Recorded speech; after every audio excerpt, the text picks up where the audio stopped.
Assalamualaikum warahmatullahi wabarakatuh. Innal hamdalillah nahmaduhu wa nasta'inuhu wa nastaghfiruh wa na'udzu billahi min syururi anfusina wa min sayyiati a'malina. Man yahdihillahu fala mudhillalah wa may yudlil fala hadiyalah. Asyhadu an la ilaha illallah wahdahu la syarikalah wa asyhadu anna Muhammadan abduhu wa rasuluhu la nabiyya ba'dah. Qala Allah Ta'ala fil Qur'anil Karim, ya ayyuhalladzina amanu taqullaha haqqa tuqatih wa la tamutunna illa wa antum muslimun. Ya ayyuhan nasu taqu rabbakumul ladzi khalaqakum min nafsin wahidah wa khalaqa minha zawjaha wa batha minhuma rijalan katsira wa nisaa wattaqullaha alladzi tasaaluna bihi wal arham innallaha kana 'alaikum raqiba. Amma ba'd, fa inna asdaqal hadithi kitabullah wa khairal huda huda Muhammadin sallallahu alaihi wasallam wa syarrul umuri muhdatsatuha. Jamaah ikhwah Belitung yang dimuliakan Allah Subhanahu wa taala. Alhamdulillah kita muji Allah Subhanahu wa taala atas segala macam limpahan karunia dan nikmatnya. Salawat dan salam semoga senantiasa tercurahkan kepada Nabi kita Nabi Muhammad sallallahu alaihi wasallam, kepada keluarganya, sahabatnya dan pengikutnya hingga akhir zaman. Senantiasa kami wasiatkan kepada diri pribadi dan kepada antum semua, baik itu jamaah, baik itu panitia, dan semuanya untuk senantiasa menjaga keikhlasan niat di dalam amal soleh dan dakwah. Karena itu sangat penting bahwasanya kita melakukan aktivitas apapun, termasuk berdakwah, hendaklah kita niatkan untuk Allah Subhanahu wa taala, tidak boleh untuk niat selainnya. Karena jikalau niat kita untuk Allah, Allah akan menolong kita. Tetapi kalau kita tidak untuknya, maka selain kita mendapatkan dosa, maka hal itu akan melemahkan semangat kita dalam amal soleh dan juga dalam dakwah. Tapi para ikhwah sekalian yang dimuliakan Allah Subhanahu wa taala, kita pada kesempatan siang hari ini akan membahas sebuah masalah yang sangat penting, yaitu fikih al-janais, ya, masalah janais. Yaitu membahas bagaimana menyelenggarakan jenazah atau mengurus jenazah sesuai dengan sunnah Nabi Muhammad SAW. Tentu saja yang kita gaungkan adalah sesuai dengan sunnah. Dan kita tidaklah, tentu saja dalam memahami ini, kita dalam memahami Quran dan sunnah tentu dengan bimbingan para ulama, diantaranya dengan ulama-ulama mazhab tertentu seperti mazhab Syafi'i atau mazhab Imam Ahmad. Karena kita tidak akan bisa memahami agama ini kecuali dengan apa? Dengan membaca kitab-kitab para ulama yang mereka mengkajinya, kemudian memilih hadis-hadisnya, kemudian mengeluarkan istinbat hukumnya, sehingga pada dasarnya kita sebagai thalabul ilmi hanya mengikuti saja, termasuk bagaimana cara menjalankan jenazah menurut mazhab Syafi'i. Apakah yang kita lakukan selama ini apa sudah sesuai dengan mazhab Syafi'i? Misalnya kita melakukan ini, melakukan itu. Apakah ada dalam kitab beliau? Ataukah itu cuma karang-karangan orang yang mengklaim sebagai mazhab Syafi'i? Kita harus tahu. Nah, makanya para ikhwah sekalian, kita di sini akan membahas bagaimana menjalankan jenazah sesuai dengan sunnah Nabi Muhammad SAW, agar kita semua sempurna di dalam ibadahnya dan sempurna dalam ketaatan dan ketakwaannya. Ikhwafillah rahimakumullah. Saya buka dengan kejadian sebelum meninggalnya seseorang, di mana ketika seseorang hendak meninggal dunia, Maka kita harus, apa yang kita harus lakukan kepada mayit tersebut? Yaitu hendaklah kita mentalkinkannya dengan ucapan la ilaha illallah. Sebagaimana dalam hadis Abi Sa'id Al-Khudri, Rasulullah SAW bersabda, lakinu mautakum la ilaha illallah. Talkinlah orang yang mati di antara kalian dengan mengucapkan la ilaha illallah. Jadi ucapkan la ilaha illallah, jangan ajak omongan-omongan yang tidak ada faedahnya. Ya, kita bisikan la ilaha illallah. Seandainya dia mendengar itu, bisa diulangi lagi sampai dia bisa mengucapkannya. Atau kalau dia tidak mengucapkannya, sudah, bukan berarti dia jelek. Siapa tahu dia mengucapkan di dalam hatinya atau dalam pikirannya. Intinya kita ucapkan la ilaha illallah. Dan kalau seandainya dia bisa mengucapkan la ilaha illallah, maka dia akan mendapatkan faedah yang besar. Kata Rasulullah SAW, man kana akhiru kalamihi la ilaha illallah dakhalal jannah. Barang siapa yang akhir ucapannya adalah ucapan la ilaha illallah, dia akan masuk surga. Nah, ini jadi salah satu bentuk ciri-ciri husnul khatimah seorang mayit adalah dia bisa mengucapkan la ilaha illallah. Dan juga di antara ciri-ciri yang seorang mayit itu husnul khatimah, kata Rasulullah SAW, adalah dahinya berkeringat. Ya, dahinya berkeringat. Kemudian tentu saja wajahnya tidak menampakkan aura kesedihan. Bahkan sebagian kaum muslimin, kalau dia misalnya mayatnya baik, akan keluar bau harum dari badannya. Sebagian. Tapi ini tidak menjadi indikator ya. Kadang Allah tampakkan, kadang tidak. Jadi kalau kemudian kita melihat dia gak bau harum, berarti oh ini berarti tidak husnul khatimah. Enggak juga. Jadi kadang Allah menampakkan, kadang tidak. Ya, kadang ditampakkan dia baunya harum. Terkadang ditampakkan wajahnya bersinar bahagia gitu ya. Ini ciri-ciri husnul khatimah yang kita semua berharap seperti itu. Tentu saja kalau ingin menjadi husnul khatimah, antum harus menjadikan kebiasaan hidup antum dalam ketaatan kepada Allah. Karena kita wafat sesuai dengan kebiasaan kita. Kalau kita kebiasaannya suka maksiat, kita pun akan wafat dalam keadaan bermaksiat. Tapi kalau kebiasaan kita adalah kita suka ibadah, kita pun akan wafat dalam keadaan itulah. Ya, entah kita baca Quran, entah kita sedang ke masjid, entah kita sedang sholat, entah kita sedang berjihad fisabilillah, sesuai dengan kebiasaan kita. Maka kalau kita menemukan seorang mau meninggal dunia, maka yang kita ucapkan kepada mereka adalah ucapan talqin la ilaha illallah. Kemudian ketika dia sudah mengucapkan la ilaha illallah dan meninggal dunia, apa yang kita lakukan? Yang pertama yang kita lakukan adalah an yughmidu ainaihi, kita tutup matanya yang terbuka. Jadi kalau matanya terbuka itu bukan berarti dia husnul khatimah ya, karena ada sebagian orang mata terbuka berarti dia matinya serem. Tidak. Mata terbuka itu terjadi bagi siapapun, baik dia orang baik ataupun tidak. Maka selagi dia masih baru mati, baru meninggal, segera tutup. Karena kalau dia sudah lama, dia akan terbukanya lama. Antum tutup susah. Akhirnya antum bisa jadi pakai lakbat nanti nutup matanya. Maka ketika dia meninggal, segera tutup, mumpung dia belum keras. Dan luruskan anggota badannya, misalnya tangannya kita taruh di sisi kanan kirinya. Ya, tidak mesti harus ditaruh di perutnya, bisa di kanan kiri, tidak ada keharusan harus ditaruh di sini. Ya, intinya mana yang gampang untuk mayit tersebut. Ya, kita tutup matanya, sebagaimana dalam hadis Abu Salamah. Abu Salamah saat itu syaqqa basaruhu. Abu Salamah meninggal dunia dan matanya membuka. Kemudian Rasulullah SAW menutup matanya dan mengatakan, innar ruh idza qubida tabi'ahul basar. Sesungguhnya ruh itu, kalau seandainya ruh itu mau keluar dari badan kita, maka diikuti dengan mata. Jadi mata itu ngelihat ruh kita pergi itu. Nah, makanya dia terbuka itu, karena dia ngelihat perjalanan ruh keluar dari tubuhnya. Nah, dia ngelihat, dia ngikut matanya, makanya dia terbuka. Maka Rasulullah SAW suruh untuk tutup matanya.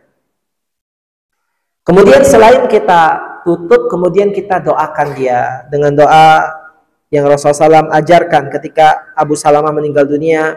Beliau mengatakan, la tad'u ala anfusikum illa bi khair. Jangan kalian mendoakan kejelekan untuk diri kalian. Jangan kalian berdoa untuk diri kalian kecuali kebaikan. Tidak boleh melaknat-laknat atau doa-doa yang jelek, kamu anak nakal dan semisalnya. Fa innal malaika yu'minuna 'ala ma taqulun, karena sesungguhnya malaikat itu mengaminkan apa yang kalian ucapkan. Kemudian beliau ketika menutup mata itu mengucapkan, Allahumma firli Abi Sulamah warfa' darajatahu fil mahdiyin wa akhlufhu fi aqibihi fil ghabirin waghfir lana wa lahu ya rabbal alamin wa afsih lahu fi qabri wa nawwir lahu fi. Ini doa yang agak panjang. Intinya Rasulullah mendoakan ampunan untuk Abu Salamah. Jadi kita tutup matanya, kita ucapkan Allahumma firlahu. Sudah, seperti itu. Ini yang kita lakukan kepada mayit ketika dia baru meninggal dunia. Adapun misalnya mengikat kepalanya dengan apa? Kain putih, atau kita kakinya kita, jempolnya kita tautkan. Itu sebenarnya adalah perkara yang boleh-boleh saja. Tidak ada larangan, karena itu bagian dari untuk memperbagus jenazah. Maksudnya jangan sampai jenazah itu dilihat orang wajahnya kayak tidak bagus ya. Jadi kalau misalnya ternyata di situ ada keluar air dari telinganya, segera dilap, kasih kapas. Gak masalah, kasih kapas. Karena tidak semua mayit itu mayitnya bagus. Ya, kita jangan juga mengklaim dia mayit jelek ini berarti dia masuk neraka aja juga. Ya, karena kita agak tahu masalah ini. Terkadang beratnya ujian dia ketika sakit itu sudah menghapuskan dosa dia. Anda nggak tahu. Ada orang yang sakit kanker, mungkin selama hidupnya dia bermaksiat ya.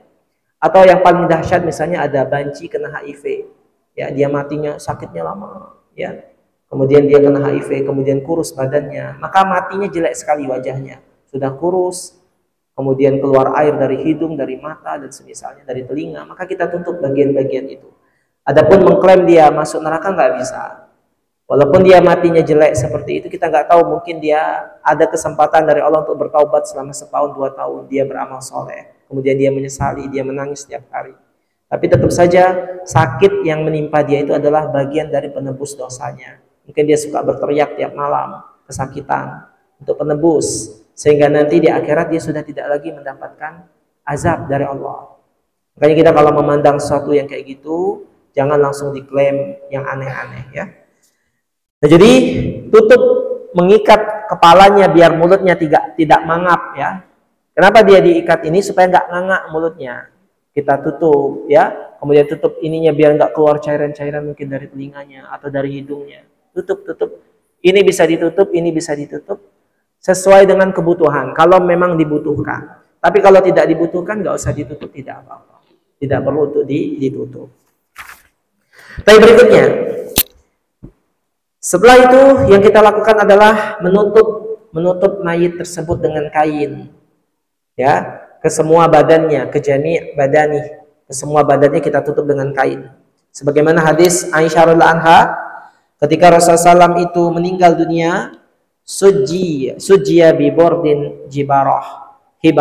Rasulullah SAW itu ditutup dengan kain dari hibarah. Jadi beliau ditutup. Nah, ini bagian dari bagusnya, karena nggak mungkin mayat itu terbuka dilihat orang, maka kita tutup dia dengan kain. Kemudian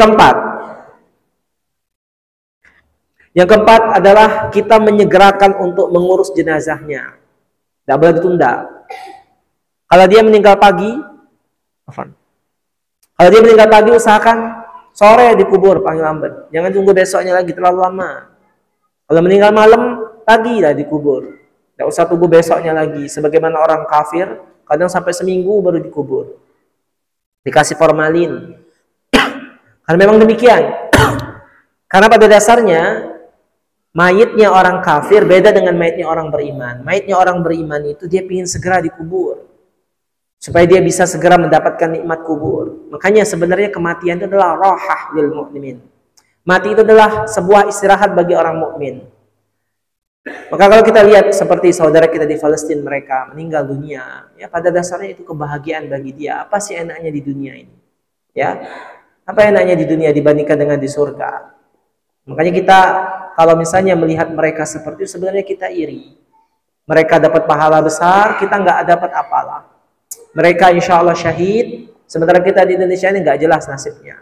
Walaupun kita hidupnya mungkin enak.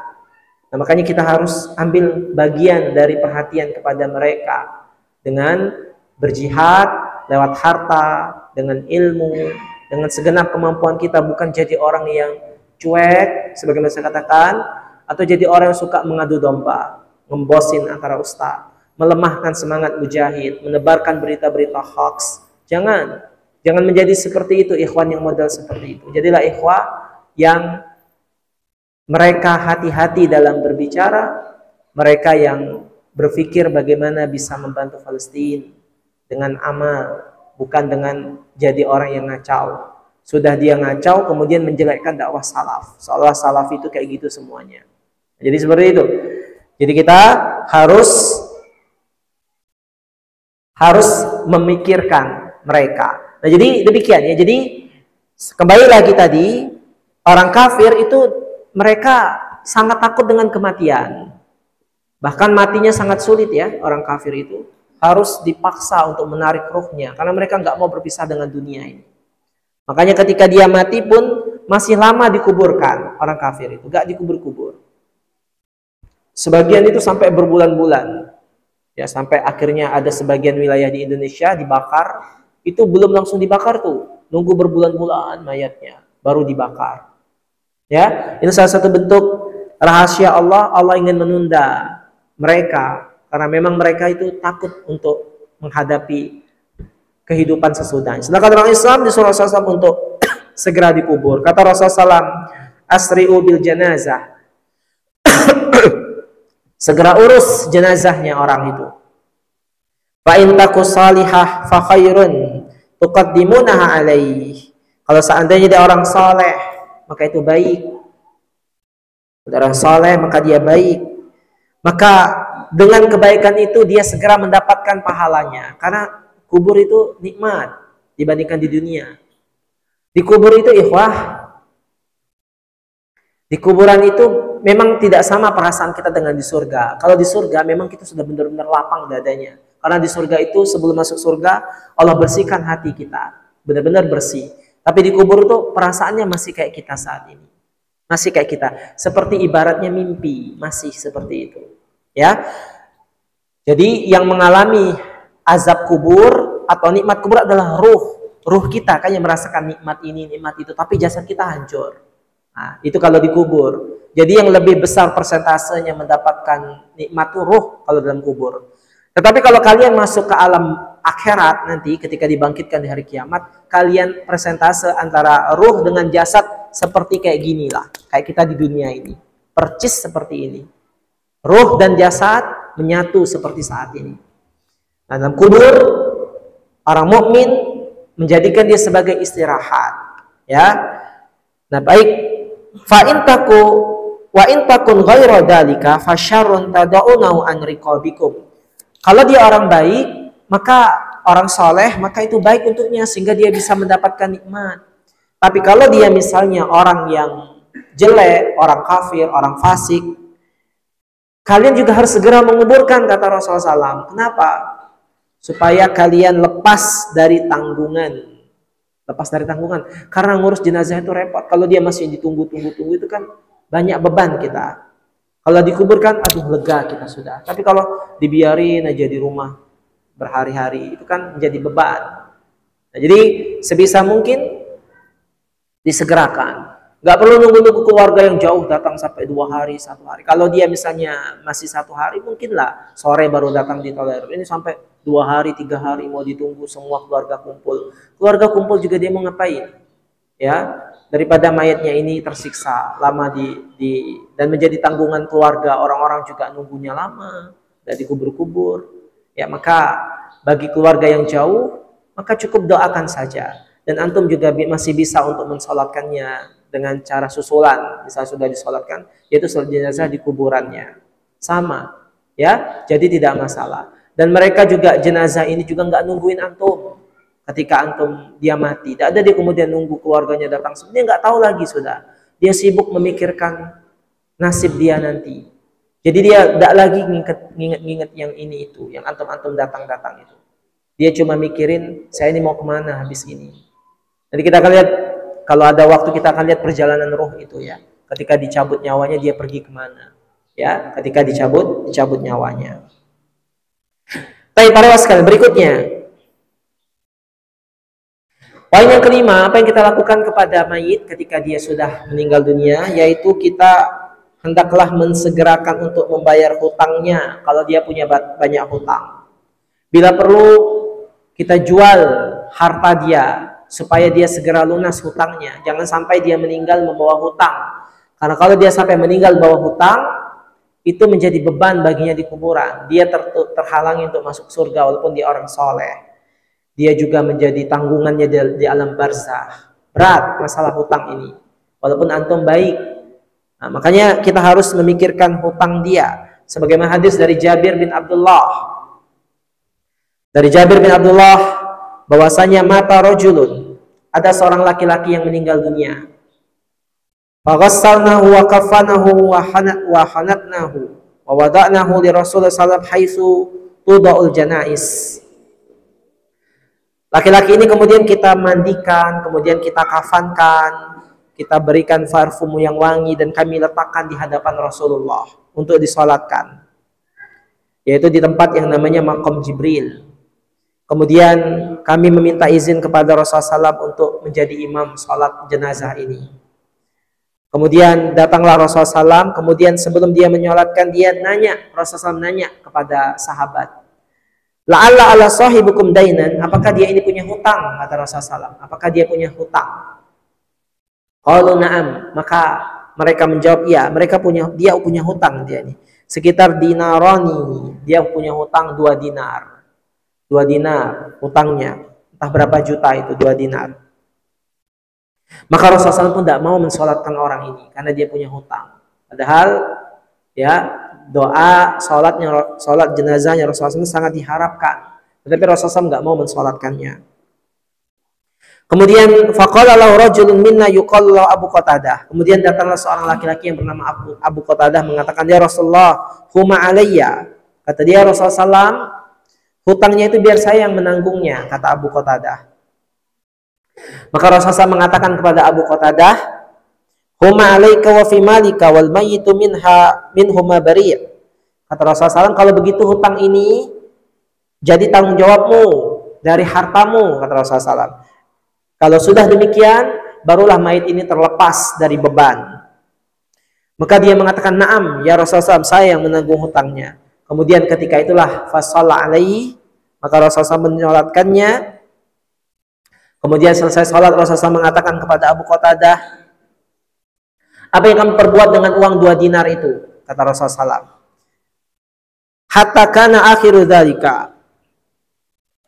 Kemudian kata Rasulullah SAW bertanya, sudah kamu bayar hutangnya itu? Dia bilang, qad qadaitu huma ya Rasulullah, aku sudah melunasinya ya Rasulullah. Kata Rasulullah SAW, al-an hina baradat alaihi jilduh. Kalau begitu, kata Rasulullah SAW, barulah kulitnya dingin. Barulah kulitnya dingin. Berarti tadi itu kulitnya panas. Ya, ketika dalam tanggungan hutang itu. Nah, kita makanya para sekalian, kita sebisa mungkin untuk jangan berhutang. Karena kalau kita berhutang dan tidak ada yang menanggungnya sesudah kematian kita, itu justru menjadi beban kita di akhirat. Maka jangan mudah berhutang. Ya, hutang mobil, hutang rumah, hutang apa jadi hutang-hutangi. Kecuali antum yakin bahwasanya kalau antum mati ada yang melanjutkan. Ya, kalau tidak ada yang melanjutkan itu menjadi beban antum nanti di akhirat. Apalagi keluarga juga mungkin nggak bisa melanjutkan. Ya, maka harus dilunasi sebelum kita mendapatkan siksaan sebagaimana laki-laki yang ada di dalam hadis tersebut. Baik, demikian ya. 5 poin yang kita lakukan untuk mayit ketika dia baru meninggal dunia. Kemudian para ikhwas sekalian, apa yang bisa boleh dilakukan bagi orang yang hadir ketika melihat mayit? Apa yang kita bisa lakukan bagi yang hadir ketika kita melihat mayit? Kita kan takziah ya, melayat. Apa yang kita lakukan? Ketika kita takziah, menurut hadis Rasulullah SAW, berdasarkan fikihnya para ulama kita, boleh bagi kita untuk kashfu wajhil mayyit wa taqbiluhu. Boleh kita kemudian membuka penutup wajah mayit, kita lihat mayitnya, ya. Kemudian boleh juga kita menciumnya, mayit tersebut, tidak ada masalah. Kita cium dia misalnya, tidak ada masalah. Kemudian wal buka alaihi salah satu ayam, dan boleh juga kita boleh bagi kita untuk menangisi mayit. Boleh kita menangisi mayit. Jadi kita tangisi dia, karena nangis itu tidak masalah. Yang dilarang itu adalah meratapi mayit. Jadi jangan sampai kita nyuruh orang ada bapaknya meninggal, ibunya dia nangis, kita suruh dia tahan. Jangan, biar dia nangis, ya. Asalkan dia tidak meratapi mayit tersebut dengan teriak-teriak, atau dia kemudian menampar-nampar wajahnya, menjerit-jerit sampai pingsan-pingsan. Tapi sekedar nangis saja nggak masalah, ya. Sebagai hal yang normal, kita kehilangan orang yang kita cintai, kita menangis. Justru tidak normal kalau misalnya ada orang yang kita cintai yang meninggal, kita malah tertawa atau diam saja, ya. Ini justru aneh. Justru memang nangis sebenarnya. Tetapi tangisan ini jangan sampai lebih dari 3 hari, karena itu tidak bagus. Nangis yang berlebihan, sedih berlebihan itu dari syaitan, ya. Tapi kalau nangisnya dikasih waktu 3 hari, silakan nangis. Dikasih waktu 3 hari bagi kita untuk datang, untuk melayat, untuk bersedih, berduka di rumah tersebut. Datang sini berganti, ayo sedih, ya, kemudian kumpul sama keluarga, nangis. Tidak masalah 3 hari, karena memang itu waktu duka. Tapi setelah 3 hari, hendaklah kita harus jangan lagi seperti itu. Kita kemudian masih juga kumpul, kemudian kita nangis-nangis lagi, kita begini begitu. Nanti khawatirnya kita termasuk meratapi mayit, ya. Jadi kita nangis, kalaupun nangis sendiri aja, nggak usah ramai-ramai lagi. Kalau sudah lebih 3 hari, kalau nangis ya udah nangis normal, tapi nggak perlu kita nangis-nangis kayak sebelum pas kita 3 hari itu. Kita lihat dalam hadis Aisyah, anna Nabi SAW dakhala ala Utsman bin Ma'zum wa huwa mayyit, bahwasanya Nabi SAW pernah masuk kepada jenazah mayit yang bernama Utsman bin Ma'zun. Ya, Utsman bin Ma'zun. Dan beliau satu posisinya sebagai mayit. Fakashafa an wajhi, maka Rasulullah membuka penutup wajahnya. Summa akaba alaihi faqabbalahu, kemudian beliau mencium mayit tersebut. Wa baka, Rasulullah menangis. Hatta ra'aitu ad-dumar tasilu ala wajhnataihi. Sampai-sampai kami melihat air mata beliau mengalir di wajahnya. Ini menunjukkan bahwasanya nangis itu tidak mengapa, ya, sebagai bentuk manusiawi. Tapi Rasulullah SAW mengatakan dalam hadis Ja'far, Abdullah bin Ja'far, anna Nabi SAW amhala ala Ja'far salasan an ya'tiyahum thumma atahum faqala la tabku ala akhi ba'dal yaum. Nabi Muhammad SAW memberikan batas toleransi untuk keluarganya untuk mendatangi mereka sampai 3 hari untuk menegur keluarga mayit itu nangis. Sampai ketika sudah 3 hari Rasulullah SAW datang kepada keluarga mayit mengatakan la tabku ala akhi ba'dal yaum. Jangan kamu nangis lagi setelah hari ini, kata Rasulullah SAW. Tidak usah nangis lagi. Tidak usah nangis lagi setelah hari ini, kata Rasulullah SAW. Nah, jadi di sini menunjukkan bahwasanya tidak boleh kita nangis terlalu lama, tapi boleh kita nangis dalam waktu 3 hari itu sudah cukup. Lebih dari itu, maka itu termasuk kesedihan yang tidak bermanfaat. Justru bisa merusak, ya, kualitas ibadah kita dan menunjukkan kita tidak ridho dan sabar atas ketentuan Allah. Karena wajib bagi kita untuk sabar atas musibah apapun yang menimpa kita. Kemudian para sekalian, wajib bagi kita keluarga mayit, ya, ketika ditinggalkan mayit itu pertama harus sabar dan ridho dengan takdir. Nah, ini yang penting sekali. Kita harus sabar atas takdir yang diberikan oleh Allah. Karena memang berat diuji dengan meninggalnya orang yang kita cintai. Ya, apalagi kalau kita lihat seperti saudara kita di Gaza, ya, itu berat sekali ya ujiannya. Tapi ya mau gimana lagi? Ya, Demikianlah ujian bagi seorang, kata Allah Subhanahu wa taala, "Wa lanabluwannakum bisyai'in minal khauf wal ju' wa naqsin minal amwal wal anfusi wath thamarat wa basyiris sabirin alladzina idza asabatuhum musibah qalu inna lillahi wa inna ilaihi raji'un." Kata Allah Subhanahu wa taala, benar-benar akan kami uji kepada kalian dari rasa takut, kemudian ju', lapar, kemudian kekurangan harta, jiwa dan buah-buahan. Tapi berikan kabar gembira bagi orang yang sabar, yaitu ketika mereka mendapatkan musibah, mereka mengucapkan inna lillahi wa inna ilaihi raji'un. Jadi kita harus sabar.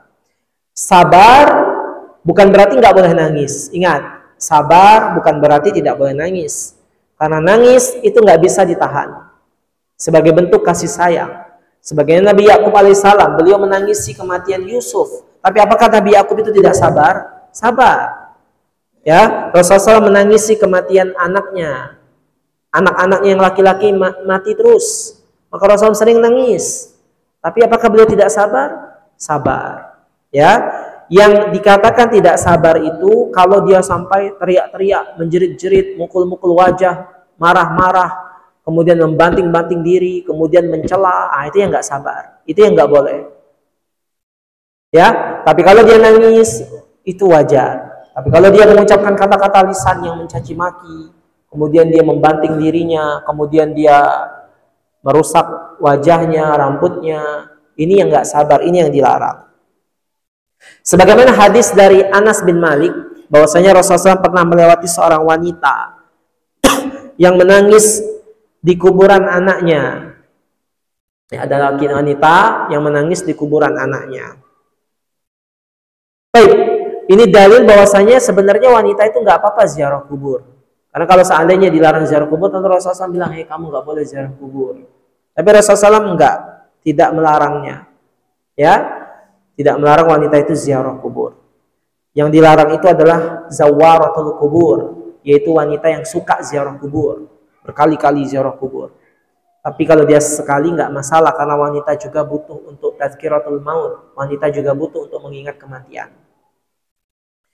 Kemudian faqala laha, ketika wanita itu nangis-nangis di kuburan, Rasulullah SAW mengatakan ittaqillah wasbiri. Kata Rasulullah SAW, bertakwalah kepada Allah, sabar, kata Rasulullah SAW. Maka faqalat, maka wanita itu mengatakan ilaika anni fa innaka lam tusab bimusibati. Kata wanita itu, kamu tuh gak bisa, kamu itu bukan diri saya, kata wanita itu. Sesungguhnya kamu tidak mendapatkan musibah, ujian sebagaimana yang aku rasakan. Enak kamu bilang sabar-sabar, maksud wanita itu ya, karena kamu gak ngerasain apa yang aku rasakan. Kamu gak merasakan ujian yang berat seperti aku. Dan wanita itu gak tahu kalau yang ngomong itu Rasulullah. Kalau dia tahu itu Rasul, gak mungkin dia ngomong kurang ajar gitu sama Rasulullah SAW ya. Jadi dia cuma bilang kayak gitu saja. Dia bilang, kamu gak tahu saya ini gimana rasanya. Maka Rasulullah SAW ketika mendengar ucapan wanita itu, beliau pergi. Beliau tidak melanjutkan ucapannya. Kemudian wanita itu dibilang oleh seorang laki-laki dari sana. Kata dia, hei, kamu tadi itu tahu nggak siapa yang nyuruh kamu sabar? Dia adalah Rasulullah. Langsung kaget wanita itu ya. Kayak mau mati. Kayak kurang ajar sama Rasulullah. Dia tidak tahu itu Rasulullah. Ya, segera dia kejar Rasulullah SAW, minta maaf. Ya, kejar Rasulullah SAW dan sampai pintu rumah Rasulullah SAW. Beliau mengatakan, ya Rasulullah, ini lam a'rifuk. Kata dia, Rasulullah, saya nggak tahu itu kamu. Kata wanita ini, nyesal dia ngucapin yang kalimat tadi. Maka Rasulullah mengatakan, inna sabra inda awalis sadmah. Sesungguhnya sabar itu, kata Rasulullah, ketika pertama kali tertimpa. Nah itu, kita harus sabar. Tapi kalau misalnya sudah sehari, 2 hari, 3 hari baru bilang saya sabar, itu nggak sabar namanya. Karena kalau sudah 3 hari, 4 hari, ya semua orang bisa bersabar. Sabar gak sabar, pasti lupa juga dengan mayit itu. Tetapi yang dituntut kita untuk bersabar itu adalah ketika pertama kali terkena musibah itu. Jangan kita sampai meratapi mayit. Ya, jangan sampai kita mengeluh. Ya, jangan sampai kita mengatakan kata-kata yang kurang baik, menunjukkan kita tidak sabar. Nah, jadi seperti itu. Jadi sabar itu para ikhwah itu adalah di awal pas kita terkena musibah tersebut. Kemudian para ikhwah sekalian,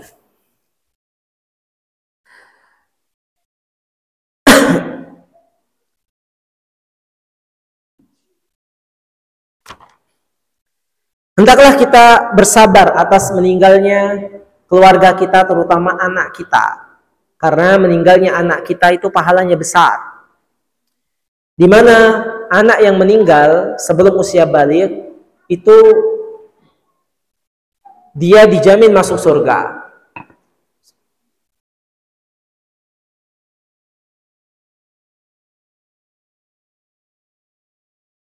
Anak yang meninggal masih bayi, dia dijamin masuk surga.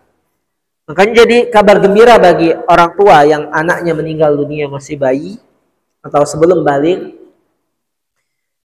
dia akan menjadikan dirinya hijab dari api neraka, kata Rasulullah SAW. Dia akan menjadi hijab, berarti anak itu akan menarik bapaknya dari neraka, ibunya dari neraka, dibawanya ke surga.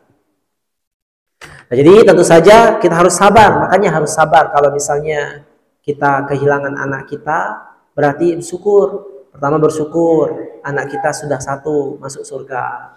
Ya, jadi kita nggak usah meratapi. Memang sedih berat ketika kehilangan anak, apalagi anak itu sedang lucu-lucunya. Ya, tapi sadarilah bahwasanya Allah lebih tahu yang terbaik untuk kita. Dan lebih tahu orang ini lebih cepat mati lebih baik daripada dia hidup panjang umur. Belum tentu kalau dia panjang umur kamu bisa mendidiknya dengan baik. Maka Allah Subhanahu wa taala mematikannya dan itu menjadi syafaat bagi orang tuanya. Jadi kabar gembira bagi orang yang meninggal anaknya ketika sebelum balik, termasuk juga kalau dia keguguran pada saat bayi itu sudah usianya lebih dari 4 bulan. Tapi kalau belum 4 bulan, enggak bisa. Karena dia belum ada ruh. Tapi kalau sudah 4 bulan ke atas, maka itu kabar gembira bagi mereka akan menjadikan tameng baginya dari api neraka. Kemudian para sekalian, yang berikutnya yang wajib dilakukan mayit ketika meninggal dunia, tadi yang pertama adalah sabar, yang kedua adalah dia mengucapkan kalimat istirja, ucapan inna lillahi wa inna ilaihi raji'un. Ucapan ini Masya Allah sangat dahsyat, bukan ucapan yang sembarangan. Kalau kita dapat musibah apapun, kita harus mengucapkan doa ini supaya musibah itu Allah ganti dengan yang lebih baik. Jangan kita marah-marah atau meratapi. Atau misalnya dapat musibah kehilangan uang, atau misalnya bangkrut dalam usaha, atau misalnya tadi termasuk meninggalnya keluarga. Apa yang kita ucapkan? Kita ucapkan inna lillahi wa inna ilaihi raji'un. Allahumma ajurni fi musibati wa akhlif li khairan minha. Yang kita ucapkan adalah inna lillahi wa inna ilaihi raji'un. Allahumma ajurni fi musibati. Ya Allah, berikan pahala atas musibahku ini. Wa akhlif li khairan minha. Dan gantikanlah dengan yang lebih baik. Gantikan dengan yang lebih baik. Dalam sebuah hadis Ummu Salamah, bahwasanya Rasulullah SAW pernah bersabda, "Ma min muslim tusibuhu musibah." Tidaklah ada seorang muslim mendapatkan musibah, kemudian dia mengucapkan inna lillahi wa inna ilaihi raji'un, Allahumma ajurni fi musibati wa ahlif li khairan minha, kecuali Allah pasti akan ganti dengan yang lebih baik. Nah, ini gantinya. Dan saya Masya Allah ya, semenjak saya tahu doa ini saya sangat bahagia sekali. Karena saya nggak pernah memikirkan apapun yang kehilangan dari barang-barang saya. Apapun yang hilang dari diri saya. Selama kita mengucapkan doa ini pasti diganti oleh Allah dengan yang lebih baik. Dan itu saya yakin. Cepat atau lambat pasti diganti Allah dengan yang lebih baik. Begitu juga dengan Ummu Salamah. Beliau mendengar ucapan Rasulullah SAW ini ketika mati suaminya Abu Salamah. Maka beliau mengucapkan doa ini. Kemudian Ummu Salamah bertanya-tanya dalam hati, wa akhlifni khairan minha, dan gantikanlah yang lebih baik daripada Abu Salamah. Maka Ummu Salamah berpikir, adakah yang lebih baik daripada Abu Salamah? Kata dia. Ya, siapa kata yang lebih baik dari suamiku? Karena dalam pikiran Ummu Salamah, suami yang paling baik itu cuma Abu Salamah. Nah, inilah seorang istri ya. Seorang istri yang benar-benar mengetahui kedudukan suami, dia tidak pernah berpikir ada yang lebih baik daripada suaminya. Nah, jadi datanglah Umar bin Khattab ingin melamar Ummu Salamah. Ternyata lamaran Umar bin Khattab ditolak oleh Ummu Salamah. Kenapa bisa Umar bin Khattab ditolak? Karena bagi Abu Salamah, bagi beliau lebih baik Abu Salamah daripada Umar bin Khattab. Datanglah Abu Bakar Siddiq ngelamar Ummu Salamah, yang satu jadi janda. Ditolak juga oleh Ummu Salamah lamarannya Abu Bakar Siddiq, karena dia berpikir lebih baik Abu Salamah daripada Abu Bakar Siddiq. Yang jadi pertanyaan kita, sebenarnya lebih baik Abu Bakar Siddiq apa Abu Salamah? Abu Bakar. Tapi kenapa Ummu Salamah masih berpikir Abu Salamah lebih baik? Demikianlah istri. Dia dalam pandangan dia yang paling the best itu adalah suaminya. Ya. Dia tidak pernah memikirkan suami-suami orang. Beda dengan zaman sekarang ya. Istri-istrinya, cobalah suamiku kayak gitu, cobalah suamiku kayak gitu, ya suka kayak gitu.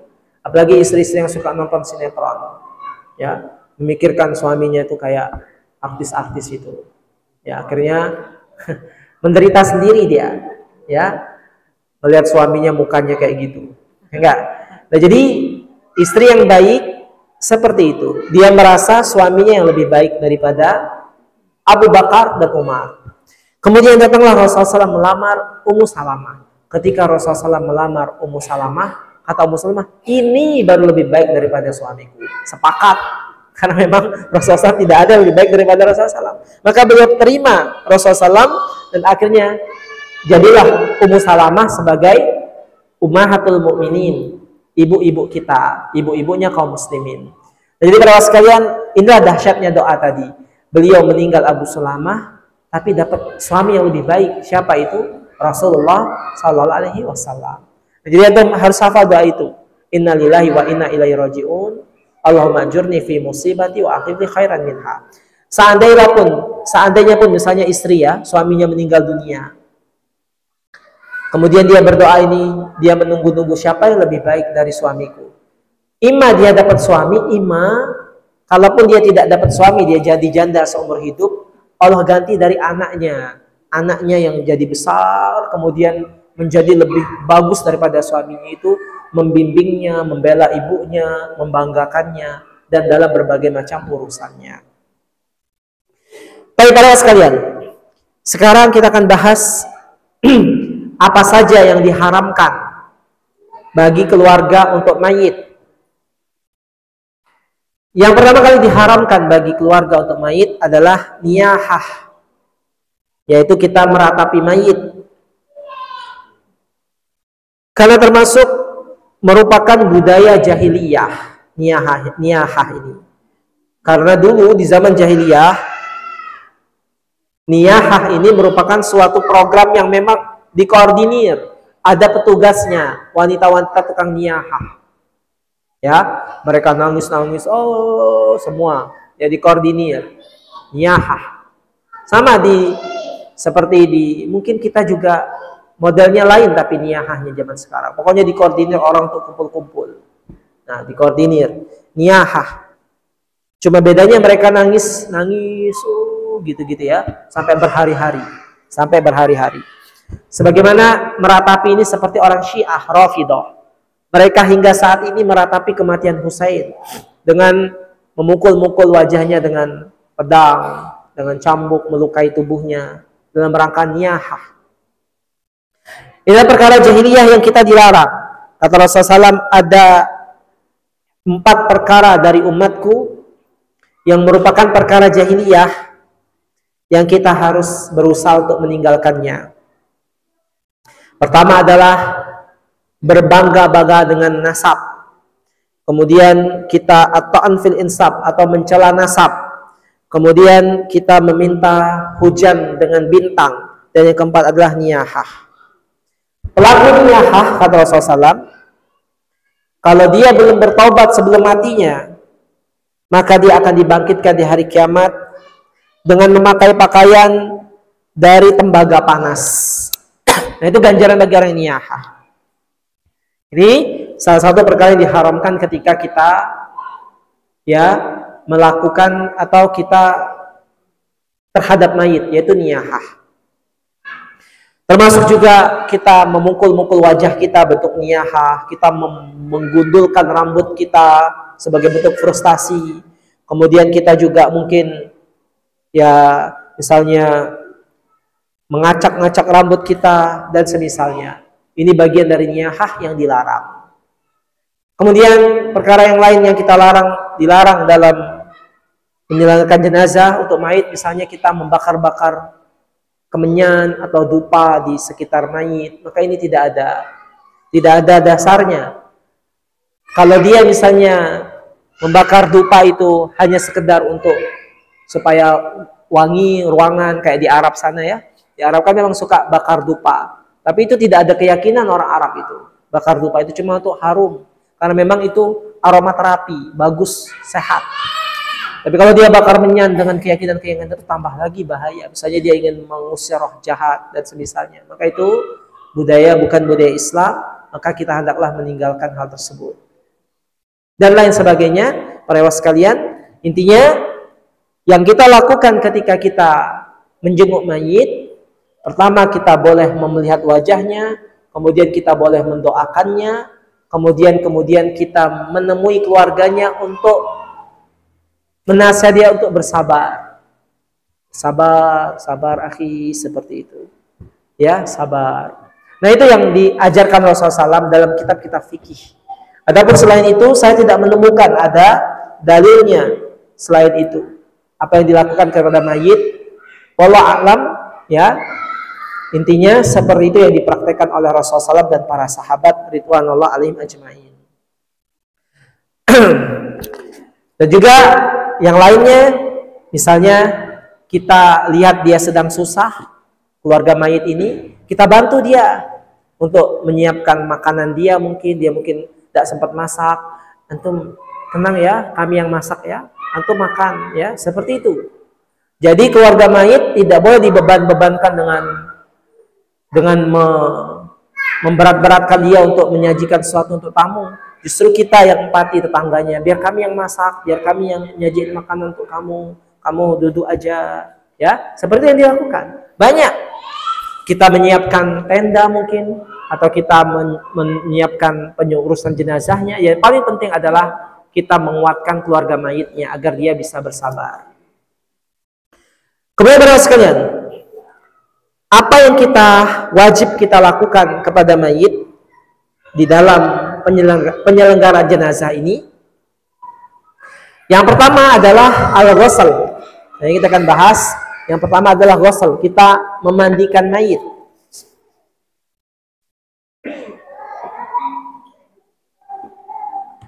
Yang pertama adalah kita memandikan mayit, ghusl. Kita akan praktek ya bagaimana cara memandikan mayit, tapi di sini saya akan jelaskan teorinya bagaimana memandikan mayit. Para ikhwah sekalian, memandikan mayit hukumnya wajib. Jangan sampai mayit itu tidak dimandikan. Ya, harus dimandikan dengan semampu kita. Kalau misalnya dia mayatnya itu luka, ya banyak yang luka, kita bisa tinggalkan bagian yang luka itu, cukup kita usap saja. Ya. Kalau misalnya dia lukanya parah banget, sampai luka bakar atau terbakar, kita nggak perlu mandikan, kita cukup tayamumkan saja. Ya, karena memang uzur bagi dia. Karena memperlakukan mayit ketika dia mati itu sama dengan hidup.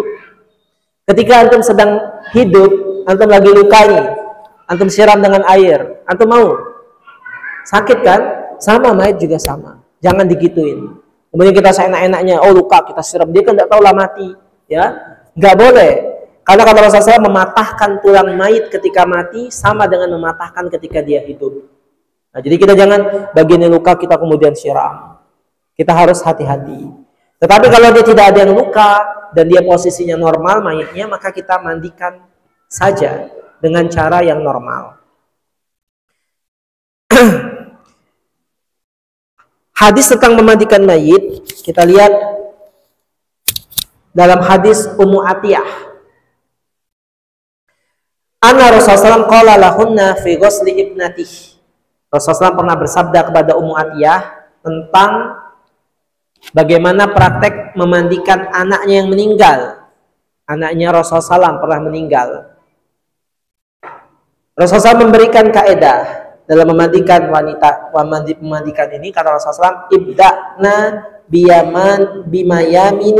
bimayaminiha wa mawadi'il wudu'i minha. Kata Rasulullah SAW adalah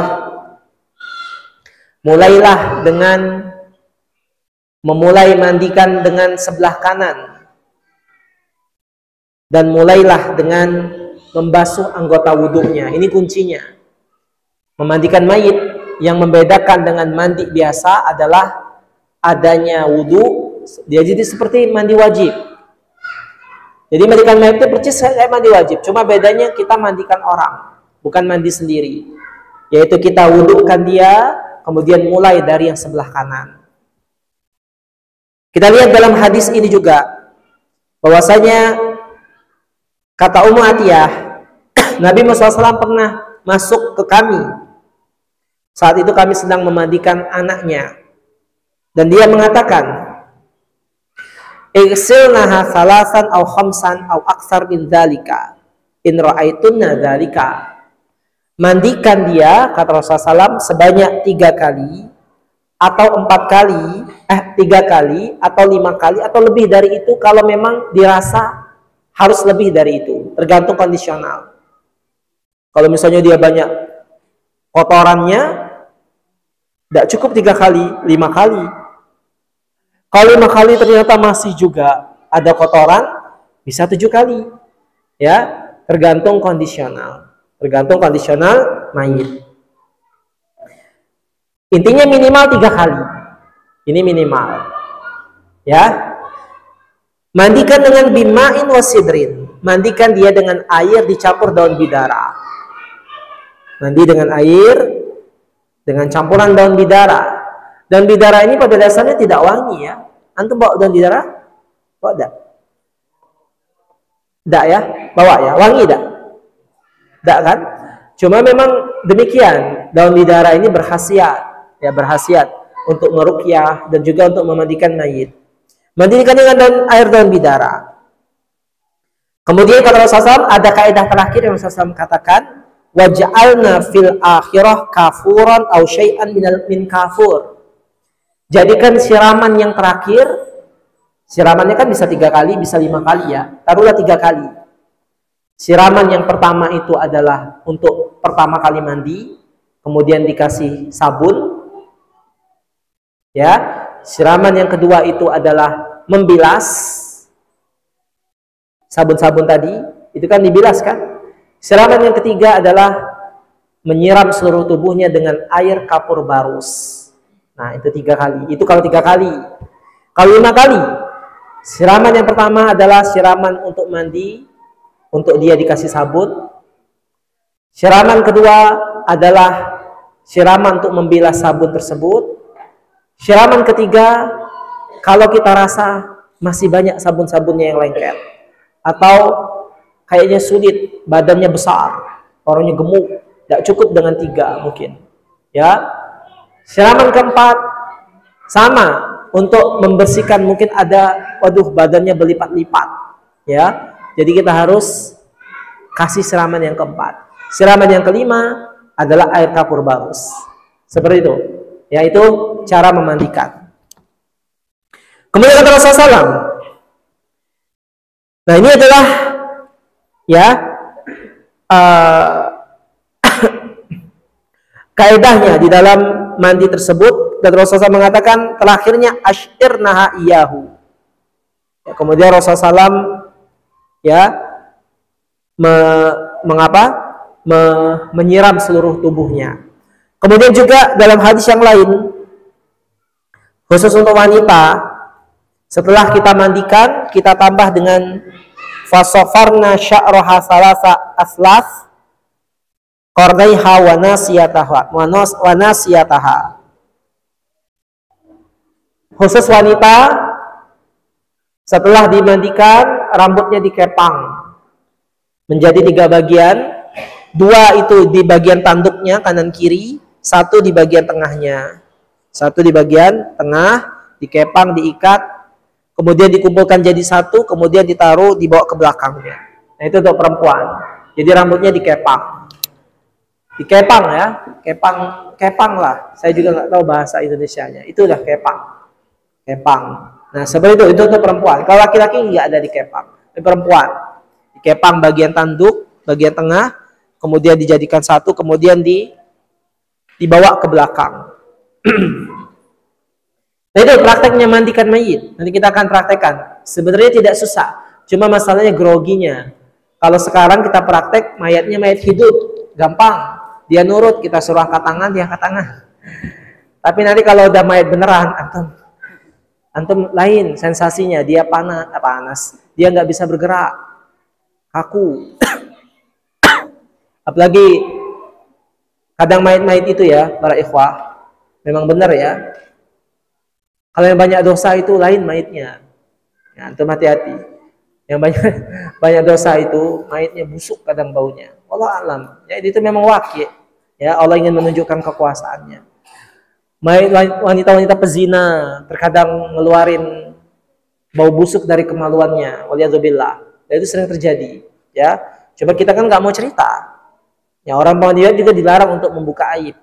Tapi itu terjadi. Ya, mengeluarkan bau busuk dari itunya. Ya, mati-mati yang seperti itu. Sehingga memang pemandi mayit ini memang harus punya mental yang kuat. Ya, mental yang kuat dan tidak boleh penakut. Kalau penakut susah ya, dikirain jadi hantu ya. Gawat kalau kayak gini, nggak usah jadi mandi mayit ya. Masa orang mati jadi hantu? Nggak ada lah ya, itu semua mitos, khurafat. Kemudian siapa yang berhak untuk memandikan mayit? Yang berhak memandikan mayit adalah ya keluarganya. Keluarga yang paling berhak untuk memandikan mayit.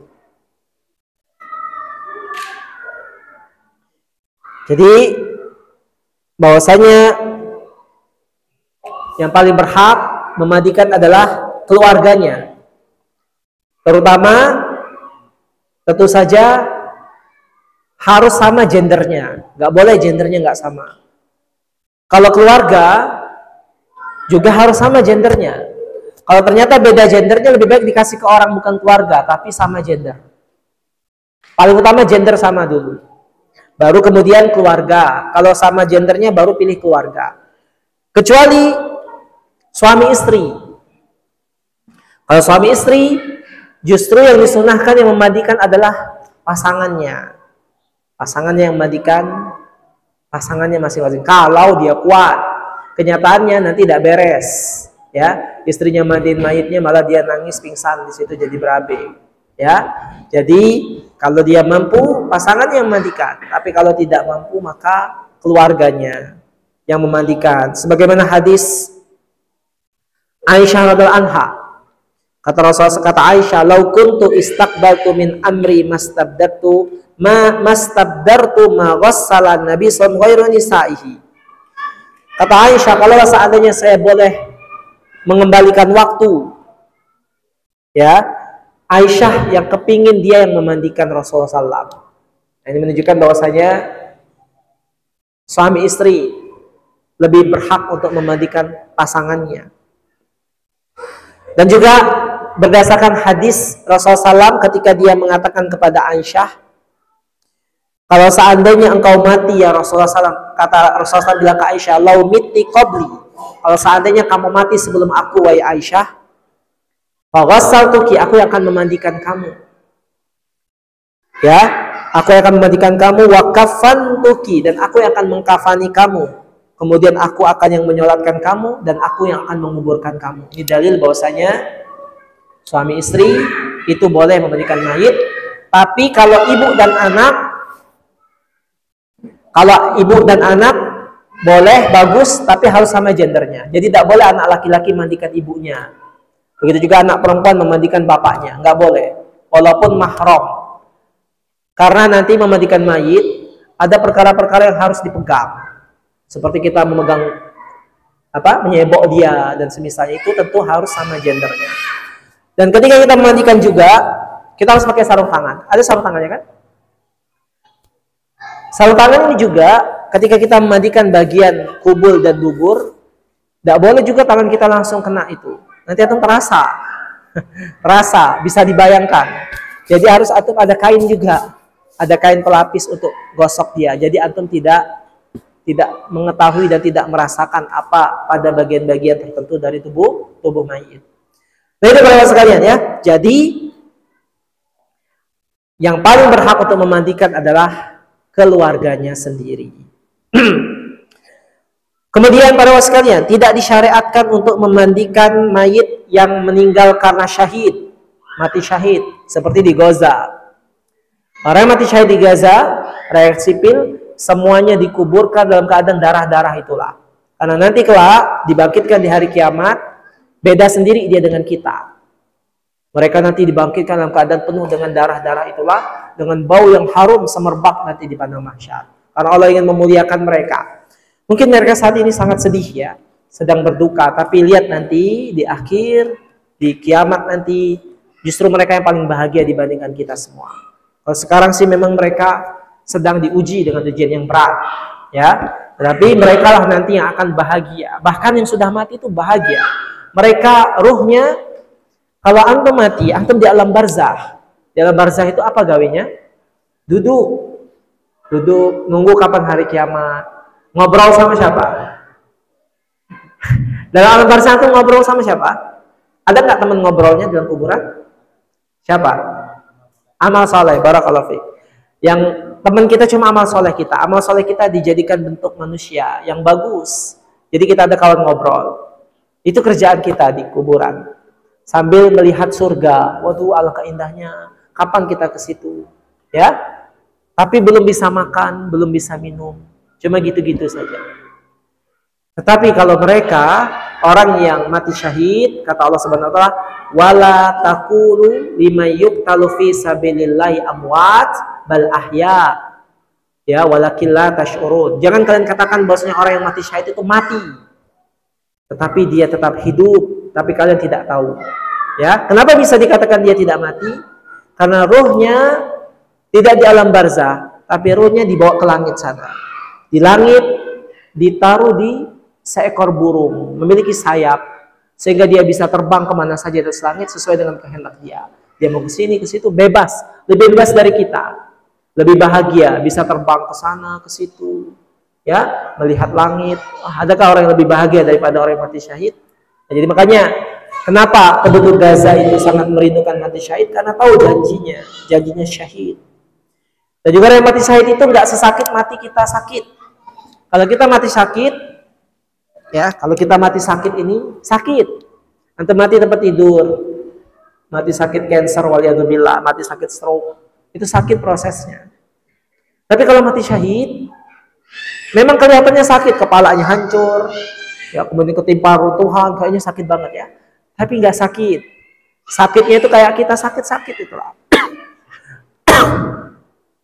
Karena dia ketika dicabut nyawanya, dia sudah melihat surga, dia sudah melihat malaikat, sehingga tidak ada rasa sakitnya. Makanya kata Rasulullah SAW, orang yang mati syahid, itu sakitnya cuma seperti digigit semut. Tapi kalau kita nggak mati syahid, sakitnya seperti dikuliti. Ya, seperti dikuliti. Ditarik kulit kita, gitu semuanya. Bukan ada sakit, dikelopak. Sakit kan? Kalau kita mati normal, makanya mati syahid itu indah. Ya, kalaulah seandainya orang mengerti pahalanya, semuanya pingin mati syahid. Ya, bukan sesuatu yang menakutkan sebenarnya, tapi memang ya ujiannya berat. Ya, proses mengalami mati syahid itu yang berat. Mereka harus melakukan ribat, tidak tidur, ya, untuk berjaga-jaga. Karena mereka juga nggak boleh minta mati. Karena nggak boleh minta mati. Tetap berusaha untuk menghindari kematian itu. Berusaha menghindari kematian. Ada bom ini kita kabur ke situ, ada bom situ pergi ke situ. Kita jaga diri kita. Karena nggak boleh bunuh diri. Kalau dia bunuh diri lain lagi. Misalnya, mana bomnya, aku nak bunuh diri, aku tidak kuat lagi. Ya, jangan, dia tetap berusaha. Ya, tetap berusaha. Nah, jadi sebagai bentuk penghargaan orang yang mati syahid, dia tidak perlu dikafankan, tidak perlu disolatkan, tidak perlu juga dimandikan. Kenapa nggak perlu? Karena dia sudah masuk surga. Untuk apa lagi? Sebagaimana mayit bayi juga tidak perlu lagi disolatkan, tidak perlu dimandikan, langsung dikuburkan. Akan tetapi boleh disolatkan dan dimandikan. Boleh kalau mayit bayi tadi. Tapi kalau nggak dimandikan juga nggak masalah, nggak disolatkan juga tidak masalah. Tetapi kalau misalnya antum mau memandikannya, mau mensolatkannya juga tidak apa-apa, itu lebih bagus. Tapi kalau ditanya apakah boleh tidak juga ada apa-apa. Nah, jadi orang yang mati syahid, mereka tidak ada kewajiban untuk memandikan mereka, tidak pula ada kewajiban untuk hal-hal yang lain untuk terkait dengan orang yang mati syahid. Kalau disolatkan, tetap disolatkan. Tapi para sekalian, berikutnya. Hendaklah kita mengkafankan mayit dengan kain kafan yang diambil dari hartanya. Itu yang lebih bagus. Kalau nggak punya harta ya dari orang lah, terserah. Intinya bukan hasil maling, intinya kain kafannya ya. Hasil benar-benar dari hasil hartanya, itu yang paling baik. Dan berusaha untuk memakai kain kafan yang menutupi seluruh tubuhnya. Jangan sampai kain kafannya pas-pasan, ya, pas-pasan sehingga kakinya kelihatan. Kita lihat dalam hadis kisah meninggalnya Mus'ab bin Umair dalam perang Uhud. Mus'ab bin Umair ini kan sahabat kaya raya ya, Masya Allah. Sahabat yang parfumnya itu paling mahal yang ada. Dan wajahnya ganteng. Mus'ab bin Umair ini paling mirip wajahnya dengan wajah Rasulullah. Sehingga ketika Mus'ab bin Umair ini mati dalam perang Uhud, banyak yang berteriak bahwasanya Muhammad sudah mati. Padahal yang terbunuh itu bukan Muhammad, tapi Mus'ab bin Umair. Tapi beliau rela meninggalkan kekayaannya, meninggalkan kemewahan hidupnya bersama ibu bapaknya demi untuk akhirat, ya. Ketika dia masuk Islam, orang tuanya memaksa mencopot semua atribut kekayaannya. Sampai puncaknya Mus'ab bin Umair ini mati tidak memiliki harta apa-apa karena Allah Subhanahu wa taala. Jadi seperti itu para sahabat itu. Kalau antum sudah mengerti manisnya iman, antum tidak seperti orang yang ya kayak gini lah, kayak sahabat ini. Ya, mereka rela meninggalkan dunia mereka demi akhirat. Nah, bukan sebaliknya, kita rela meninggalkan akhirat kita dunia hanya untuk dapat dunia yang sedikit, kita rela menjual akhirat kita. Ini salah. Nah, bahkan ketika dalam perang Uhud beliau meninggal dunia, beliau tidak memiliki kain kafan kecuali kain kafan yang sangat kecil sekali, di mana kain kafan itu bisa cuma menutupi, kalau ditutup bagian atas sampai bawah kakinya yang kelihatan. Kalau ditutup bagian kaki sampai atas kepalanya yang kelihatan. Jadi bingung bagaimana mengkafankan Mus'ab bin Umair ini, dan cuma satu kain helai. Maka Rasulullah SAW menyuruh para sahabat untuk mengkafankan Mus'ab sebisanya, di mana yang ditutup bagian atas kepala sampai bagian bawah. Kemudian bagian kakinya Rasulullah SAW suruh tutup dengan daun-daun, ranting-ranting. Nah, seperti itu untuk menutupinya. Cari daun-daun, mana Rasulullah bilang mana daun-daun, kita tutup dengan daun-daun kakinya Mus'ab bin Umair. Nah, ini dalil bahwasanya seharusnya harus mengkafani mayit dengan kain kafan yang menutupi seluruh badannya. Kemudian kain kafan itu bagaimana modelnya? Yang pertama, kain kafan itu harus berwarna putih. Berdasarkan sabda Rasulullah SAW, ilbasu min thiyabikumul bayad, pakaikan pakaian yang putih untuk orang yang hidup di antara kalian, untuk orang yang mati kalian, untuk yang hidup di antara kalian. Fa innaha khairu thiyabikum, karena bagian pakaian putih itu pakaian yang paling bagus, paling baik. Wa kafinu fiha mautakum, dan juga kafankan orang yang mati di antara kalian dengan pakaian yang warna putih, kain yang putih. Ini dalil bahwasanya kain kafan itu warnanya putih. Kemudian berapa lapis kain kafan ini?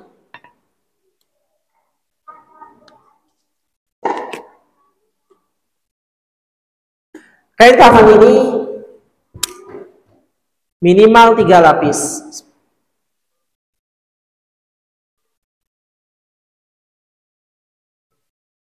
Itu standarnya. Pada bapak bolehkah 2 lapis atau 1 lapis? Boleh kalau dia tidak punya lagi harta. Kalau punya harta, ya udah selapis atau 2 lapis. Tapi saya ingin berbicara di zaman sekarang, saya kira nggak ada orang satu tidak punya harta beli kain kafan. Ya, saya kira nggak ada. Nah, tapi kan kalau misalnya ditanya kalau nggak ada ya selapis atau 2 lapis. Tapi kalau ditanya ininya 3 lapis. Sedangkan wanita itu adalah 5 lapis. Sedangkan wanita 5 lapis. Boleh 3 lapis. Wanita 3 lapis sampai 5 lapis. Jadi wanita itu lebih tebal karena terkait dengan auratnya. Bisa 5 lapis. Tapi 3 lapis boleh? Boleh. 3 lapis boleh. Kemudian disunahkan di antara kain kafan itu ada yang pakaian kain kafan yang putih bergaris. Ya, sebagaimana dalam hadis Jabir radhiyallahu anhu Rasulullah bersabda, "Idza tufiya ahadukum wa wajada syai'an falyukaffin fi thawbi hibarah." Kata Rasulullah SAW, apabila mati di antara kalian dan kalian ingin mengkafankannya, maka hendaklah kalian kafankan salah satunya dengan kain hibarah yang bergaris. Saya sendiri belum tahu kain itu bagaimana. Tapi kalau nggak ada yang putih saja, nggak masalah yang putih. Ya, itu cuma sunnahnya saja. Asalkan jangan pakai bergaris, pakai batik. Ya, Islam Nusantara antum. Ya nggak ada. Walaupun Islam Nusantara antum tetap harus warna putih. Ya, mungkin antum mau pakai batik, nggak bisa ya, harus putih. Kemudian demikian mengkafankan. Bagaimana cara mengkafankan? Cara mengkafankan, cara mengkafankan kayak antum bungkus daun pisang, bungkus apa? Bungkus apa? Pepes ya, atau bungkus kue apa? Kue ubi ya. Dilapisin saja, tutup lapis, tutup lapis, tutup, tutup. Seperti itu, ikat, selesai. Ya, boleh nggak dikasih cuat ke celana dalam? Kan ada celana dalam dari kain kafan kan? Untuk laki, ada nggak di sini? Ada nggak di sini prakteknya? Pakai kain nggak? Ada nggak celana dalam buatan itu di sini? Hah? Pakai kapas. Nah, boleh nggak pakai kapas? Jawabannya boleh kalau misalnya dibutuhkan. Boleh nggak pakai kain kapas? Boleh juga. Karena yang diterangkan Rasulullah SAW seperti itu. Tapi kalau misalnya pakai kapas ditutup kain, boleh. Yang wanita tadi kan saya bilang 3 sampai 5 lapis. Boleh nggak pakai jilbab wanita ini, kemudian pakai baju kurung, pakai sarung? Jawabannya boleh. Karena itu termasuk bagian 5 lapisnya itu. Jadi wanita itu sebenarnya 3 lapis. Tapi kalau menjadikan 5 lapis berarti dia pakai lapisan pertama adalah baju kurungnya. Ada nggak di sini? Ada ya? Pakai baju nggak di sini? Kalau mengkafankan wanita, antum nggak pernah lihat? Hah? Tanya ibu-ibu di sini. Kalau dia biasanya ada yang ininya, kemudian penutup kainnya, kain sarungnya, tapi dari kain kafan juga. Kemudian pakai jilbabnya dari kain kafan juga. Ada nggak di sini? Khimarnya pakai kain kafan. Kemudian itulah termasuk 3, kemudian lapisi dengan kain kafan 2 lapis lagi, jadi 5 lapis. Boleh juga kayak gitu. Atau kalau nggak mau pakai itu langsung 3 lapis saja. Nggak usah pakai jilbab, itu juga nggak apa-apa. Jadi jangan sampai ribut, karena ada ribut gara-gara itu. Kata tidak sesuai dengan sunnah itu.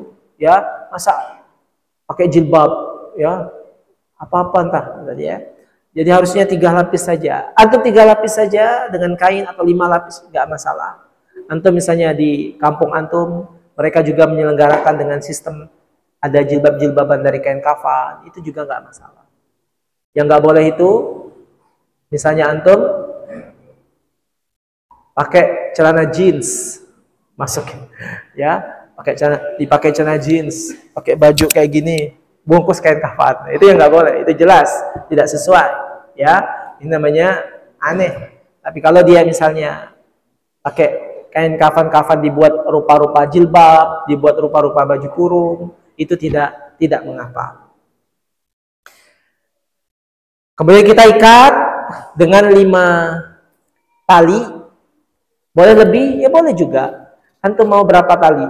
Badannya besar, harus 5. Ya, tidak bisa juga. Kalau badannya besar, gendut antum 5, ya gimana nanti? Tidak cukup, nanti pas antum angkat, terbuka dia.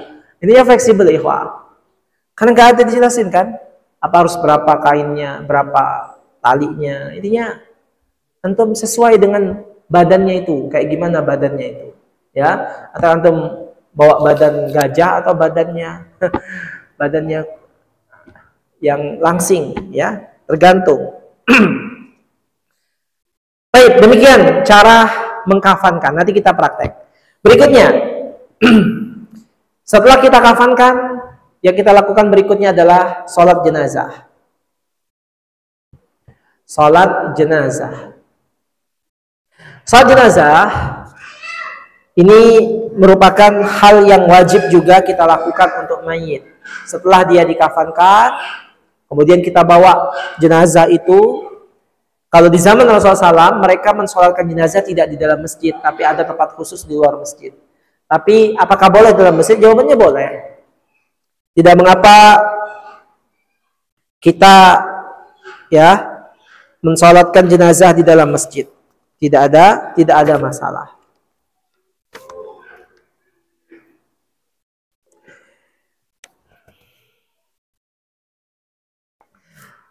Berapa jumlah orang yang bisa sholat jenazah? Siapapun bisa. Kebetulan yang datang cuma si orang lah nyolatinnya. Ya, dan boleh bergelombang-gelombang. Gelombang pertama, gelombang kedua, gelombang ketiga. Anak terlambat, jangan lu dibawa mainnya ya, saya mau sholatin dulu. Gak masalah juga. Semua bisa mensolatkan jenazah. Semakin banyak yang mensolatkan, semakin besar peluangnya untuk masuk surga. Nah, makanya harus banyak teman-teman yang soleh, supaya banyak yang nyolatin. Jangan sampai kita teman-temannya nggak ada yang soleh, akhirnya meninggal nggak ada yang nyolatin. Dan juga bertemanlah dengan orang-orang yang lemah. Jangan bertemannya sama-sama pejabat-pejabat saja, orang-orang kaya. Akhirnya yang nyolatin cuma orang-orang kaya. Orang kaya itu kalau nyolatin, tidak tahu saya. Saya pernah ngelihat ada seorang pejabat, suami seorang pejabat, ya, orang nomor 1. Ketika meninggal dunia di daerah mana, dibawa, disolatkannya itu tidak di masjid kaum muslimin, tapi disolatkan itu kalau nggak salah di tempat transit apa gitu. Yang nyolatin cuma menteri-menteri, anggota DPR, cuma berapa orang, habis langsung dikubur. Tidak bertemu dengan rakyat, tidak bertemu dengan masyarakat. Entah menjaga apa, pokoknya yang nyolatin cuma tahu sendiri kalau menteri-menteri yang nyolatin, ya, menteri-menterinya yang seperti itu. Jadi intinya miris. Maka kalau kita makin banyak yang mensolatkan, maka itu lebih baik. Tetapi ketika yang sedikit mensolatkan, bukan berarti dia ini berarti masuk neraka. Enggak juga, ikhwah. Karena yang menyelamatkan kita adalah diri kita masing-masing, bukan amalan orang. Karena ada juga orang yang mensolatkan sedikit juga nggak masalah. Karena kembali lagi bahwasanya orang-orang yang mensolatkan kita itu cuma bagian dari busroh saja. Tetapi kalau ternyata tidak ada yang mensolatkan juga nggak apa-apa. Seperti Abu Dzar Al-Ghifari. Abu Dzar Al-Ghifari itu siapa yang mensolatkannya? Kata Rasulullah SAW, kamu datang sendiri dan mati juga sendiri. Kata Rasulullah. Apakah dia masuk neraka? Nggak juga. Karena di sana ada malaikat-malaikatnya yang datang untuk mensolatkan sebagian hamba-hamba yang soleh. Walaupun dia sendirian. Itu wakil. Mamin mayyit tusalli alaihi ummah minal muslimina yabluguna minhu kullum yashfa'u mi'ah kulluhum yashfa'una law ila syufi'u fihi. Tidak ada seorang mayit jikalau dia disolatkan oleh kaum muslimin sebanyak 100 orang, kecuali mereka semua akan memberikan syafaat padanya di hari kiamat. Nah, 100 orang yang nyolatin itu bisa memberikan syafaat di hari kiamat. Dan juga dalam hadis yang lain, ma min rajulin muslim yamutu fayaqumu ala janazati arba'una rajulan la yusyrikuna bi syai'an illa syafa'ahumullahu fihi. Tidak ada seorang laki-laki yang dia disolatkan oleh sebanyak 40 orang ahlu tauhid yang tidak pernah berbuat syirik. Nah, syaratnya 40 orang yang nggak pernah berbuat syirik, kecuali Allah akan memberikan syafaat padanya di hari kiamat. Jadi yang nyolatin itu harus paling bagus tuh orang soleh. Antum lihat, kalau artis mati banyak yang nyolatin. Wow, entah siapa artis mati ya, semua orang-orang fansnya pada keluar semua. Tapi mereka itu enggak, agamanya kurang bagus. Yang mati ini juga bukan orang yang baik, misalnya artis-artis yang suka bermaksiat. Ini tidak menunjukkan dia mulia, karena yang nyolatinnya bukan orang ahli tauhid. Tetapi yang paling penting itu siapa yang mensolati. Yang mensolati ini adalah orang soleh yang tidak berbuat syirik, ataukah orang-orang yang pelaku maksiat. Karena doa pelaku maksiat itu tidak bermanfaat. Ya, untuk mayit yang bermanfaat adalah doanya orang-orang soleh. Kemudian disunahkan untuk membentuk 3 saf. Kalau seandainya jumlahnya sedikit ya, disunahkan untuk 3 saf. Jadi kalau misalnya ternyata yang datang itu cuma 40 orang atau 30 orang, ternyata cuma 30 orang. Sementara masjidnya ukuran kayak gini, ya udah buat aja 10, 10, 10. Jadi 30. 10 di depan, 10 di dua, 10 di belakang. 3 saf. Karena kata Rasulullah SAW, tidaklah seorang mayit disolatkan oleh sebanyak 3 saf, kecuali Allah akan mengampuninya. Nah, jadi para sekalian, ternyata bermanfaat juga jumlah orang yang sholat ini. 3 saf aja udah Allah menunjukkan bahwasanya berita gembira bagi dia. Tapi tadi saya bilang, bukan orang-orang yang ecek-ecek, mak-mak tidak jelas, pak-pak tidak jelas, tapi memang orang-orang soleh. Pentingnya kita memiliki teman-teman yang soleh, ya, teman-teman yang bertauhid. Ya, antum juga harus kompak. Kalau ada kawan kita yang mati, datang. Ada bapak ikhwah kita yang meninggal, antum harus sempatkan datang. Jangan kita nggak datang, ya, karena siapa tahu bermanfaat untuk mereka, ya, karena antum mungkin tidak pernah berbuat syirik kepada Allah Subhanahu wa Ta'ala. Kemudian para ikhwah sekalian, bagaimana cara praktek sholat jenazah? Pertama, posisi berdirinya imam. Kalau seandainya imamnya itu, kalau misalnya jenazahnya itu perempuan, imamnya berada di bagian mana? Bagian apa? Perut. Ya, berdiri di tengah. Tapi kalau dia misalnya imam jenazahnya adalah laki-laki, kita berdiri di mana? Di bagian kepala. Ini sudah jelas dan ma'ruf. Bagaimana cara sifat sholatnya? Pertama-tama ketika kita sholat, sebagaimana yang lain, kita sholat, tidak ada iqomahnya, tidak ada iqomah, langsung saja kita membentuk syaf dengan takbir sebanyak 4 kali. Saya tidak membaca ini ya secara hadisnya. Ini hadisnya banyak. Ada riwayat yang mengatakan takbirnya 5 kali, ada yang 4 kali. Ini menunjukkan bahwasanya kalau antum melihat ada 5 kali nggak masalah, ada 4 kali nggak masalah. Berarti banyak riwayatnya menceritakan bagaimana praktek sifat sholat jenazah. Jadi tidak terpaku dengan satu hadis. Ini namanya ikhtilaf tanawu. Berbeda pendapat tapi semuanya benar. Karena semuanya ada dalil.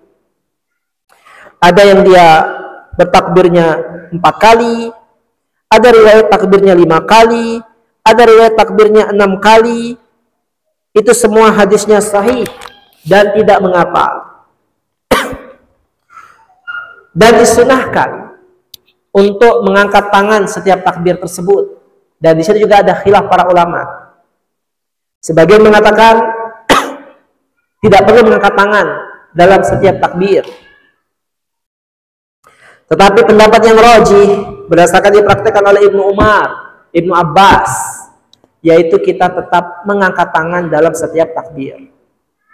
Tapi kalau misalnya ada yang nggak angkat tangan, dia juga punya hujah. Ya, punya hujah yang kita semua berlapang atas perbedaan pendapat ini. Tetapi kalau ditanya sama saya, pendapat yang lebih kuat adalah kita mengangkat tangan di setiap takbir ketika sholat jenazah. Pertama, takbir yang pertama, Allahu Akbar. Apa yang kita ucapkan? Kita membaca surat Al-Fatihah. Ini jelas. Ya, sebagaimana hadis Ibnu Abbas, beliau baca surat Fatihah ya di dalam sholat jenazahnya. Membacanya dengan sirran, dengan suara yang kecil. Ya. Kemudian beralih kepada takbir yang kedua. Setelah itu kita membaca apa? Salawat kepada Nabi. Dengan doa salawat yang kita semua sudah tahu bersama, sebagaimana yang kita baca dalam tahiyat akhir kita. Allahumma shalli ala Muhammad wa ala ali Muhammad kama shallaita ala Ibrahim wa ala ali Ibrahim innaka Hamidum Majid. Allahumma barik ala Muhammad wa ala ali Muhammad kama barakta ala Ibrahim wa ala ali Ibrahim innaka Hamidum Majid. Selesai takbir yang ketiga. Takbir yang kedua, inilah inti doanya. Doanya agak panjang. Kalau bisa menghafal panjang itu lebih bagus. Tetapi kalau nggak hafal, ya sudahlah, ucapkan saja Allahumma firlahu warhamhu. Ya seperti. Tapi nggak hafal, ya sudahlah, diam aja. Yang penting takbir, yang penting ikut sholat jenazah. Ya, jadi masa nggak bisa nyebut Allahumma firlahu warhamhu, cuma Allahumma firlahu, ya Allah ampuni dia. Masa nggak bisa? Ucap itu saja, Allahumma firlahu, Allahumma firlahu, Allahumma firlahu, sampai terus berkali-kali sambil nunggu imamnya selesai. Kalau nggak hafal. Tapi kalau yang panjang, ini doanya. Allahumma firlahu warhamhu, ya Allah ampunilah dia, warhamhu dan rahmati dia, wa'afihi wa'fu anhu, maafkan dia, wa akrim nuzulahu, muliakan tempat tinggalnya, wa wasi' madkhalahu, lapangkan kuburannya, wagsilhu bil ma'i wasalji wal baradi, mandikan dia dengan air, dengan es dan juga air embun. Wa nakkihi minal khataya, bersihkan dia dari dosa-dosa. Kama yunaqqal thawbul abyadu minad danas, sebagaimana engkau membersihkan kain yang putih dari kotoran. Wa abdilhu daran khairan min darihi, gantilah tempat tinggalnya dengan tempat tinggal yang lebih baik. Wa ahlan khairan min ahli, gantilah dia dengan keluarga yang lebih baik. Wa zaujan khairan min zauji, gantilah dia dengan pasangan yang lebih baik. Wa adkhilhu jannah, masukkan dia ke surga. Wa a'idhu min azabil qabri, lindungi dia dari azab kubur. Wa azabin nar, dan juga dari azab api neraka. Nah, itu doa setelah takbir yang ketiga. Kemudian takbir lagi. Takbir yang terakhir. Takbir yang terakhir, kita boleh berdoa untuk apa saja. Kalau misalnya imamnya itu ternyata entah apa yang dia baca, antum baca juga Allahumma firlahu lagi, tidak apa-apa. Antum lanjutkan yang tadi, karena kan kadang imam-imam orang awam itu cepat sekali dia baca. Iya, kadang dia itu lebih panjang doa sesudah apa? Sholat jenazahnya daripada sholat jenazah itu sendiri. Sholat jenazah cepet banget, kita belum selesai, dia udah selesai. Tapi giliran doanya panjang sesudah itu. Nah, padahal sholat jenazah itu agak panjang doanya. Nah, mumpung dia cepat, berarti antum bisa pada takbir keempat lanjutkan doa ini yang belum selesai. Atau diam saja nggak apa-apa. Pada takbir yang keempat itu Allahu Akbar, selesai. Ya, kalau kita mengikuti hadis yang takbirnya 4 kali, sebagaimana dipraktekkan kaum muslimin di Indonesia, di Arab Saudi, di seluruh dunia bahkan rata-rata 4 kali, yang keempat itu selesai. Kemudian kita segera salam, assalamualaikum warahmatullahi. Assalamualaikum warahmatullahi. Kita salam ke kanan dan kita salam ke kiri. Ya, sebagaimana hadis dari Rasulullah SAW, yaitu kita tasalam, ya, dalam salat kita salam ke kanan, kemudian salam ke kiri. Wallahu a'lam bishawab. Dan salat jenazah ini para ikhwah pahalanya sangat besar, di mana kalau kita mengikuti praktek salat jenazah, kita ikut salat jenazah tapi kita tidak mengantarkan ke kuburan, kita dapat pahala 1 qiraat. Tapi kalau kita sampai mengantarkan ke kuburan, kita dapat 2 qiraat. 1 qiraat itu ya seperti gunung Uhud. Nah, pahalanya sebesar gunung Uhud. Masya Allah. Makanya antum kapan lagi bisa dapat pahala besar, yaitu dengan cara salat jenazah, pahalanya sebesar gunung Uhud. Jadi kita ya disunahkan untuk mengantar jenazah juga. Tapi kalau nggak mau mengantar jenazah, alal aqal paling minimal adalah kita sholat saja. Kemudian ketika kita mengantarkan di masjid, mengantarkan ke kuburan, kita disunahkan untuk mengikutinya. Disunahkan yang datang untuk mengikuti jenazah tersebut laki-laki. Laki-laki. Perempuan, sebenarnya perempuan itu boleh nggak boleh? Boleh nggak boleh untuk ke kuburan itu. Kenapa saya bilang boleh nggak boleh? Nggak boleh itu nanti jadi masalah, apalagi istrinya. Kadang banyak kejadian istrinya itu pingsan-pingsan di kuburan, ya, tidak kuat melihat suaminya dikubur. Akhirnya diangkut orang laki semua. Akhirnya dia nggak sadar, dia dipegang-pegang orang. Maka boleh nggak boleh saya katakan. Karena wanita itu lemah. Lebih baik saya anjurkan bagi keluarganya yang dia sangat shock, nggak usah. Lebih baik dia di rumah saja. Daripada dia ngeliat suaminya masuk kubur, dia menjerit-jerit histeris. Sampai ada yang dulu kerasukan setan. Diruqyah akhirnya. Ya, mengalami histeria. Apa istilahnya? Istilah psikologisnya. Akhirnya jadi masalah. Jadi saya bilang tadi, boleh tidak boleh wanita itu. Karena dia tabiatnya lemah sekali wanita itu.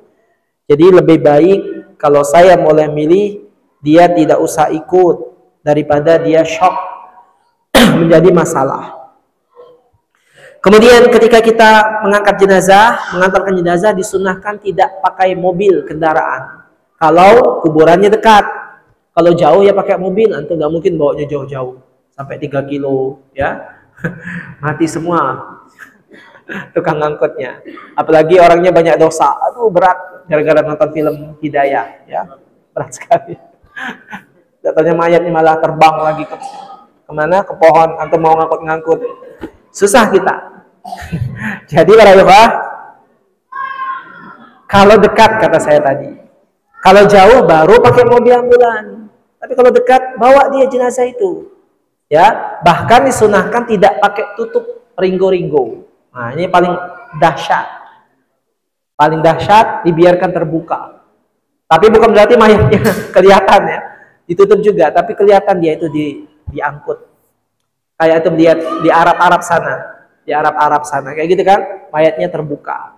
Itu yang paling bagus, tidak perlu ditutup. Dan juga tidak perlu dikasih payung, karena dia nggak ada manfaatnya payung itu. Dia tidak ada panas-panasnya. Yang menentukan dia sejuk atau tidak amal solehnya, bukan payung. Kadang kita ini kasih payung, ya bawa payung. Saya tidak tahu, karena kita butuh dalil dalam melakukan itu. Ya bawa payung nggak perlu. Tapi ada yang mau bawa payung, terserah. Payungnya penting untuk payungi tukang ngangkut jenazahnya yang butuh payung, dia kepanasan. Ya, bukan dianya, tukang ngangkat jenazahnya kadang yang butuh payung.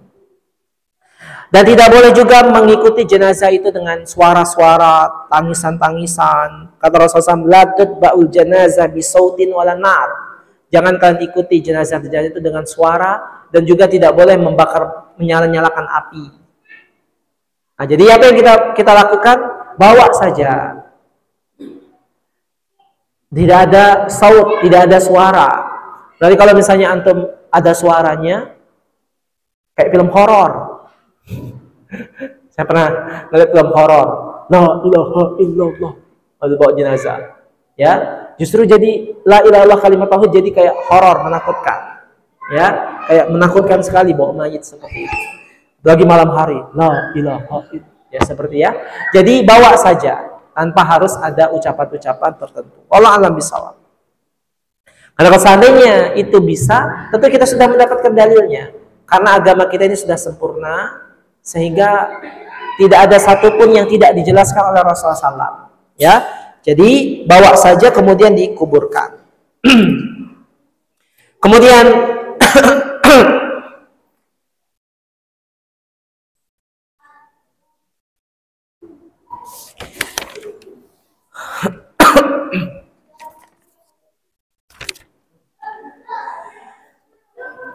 bagi orang praktek.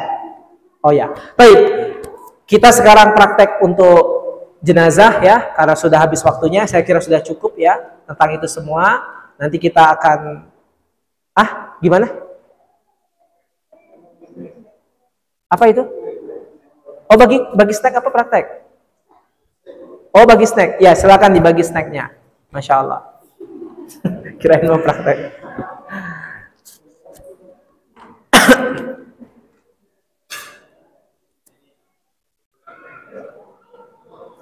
Baik, demikian para jemaah sekalian ya. Intinya setelah kita menguburkannya, kita bawa ke mayit itu ke kuburan dan kita kuburkan sebagaimana yang ada ya, dengan disunahkan setelah kita menguburkan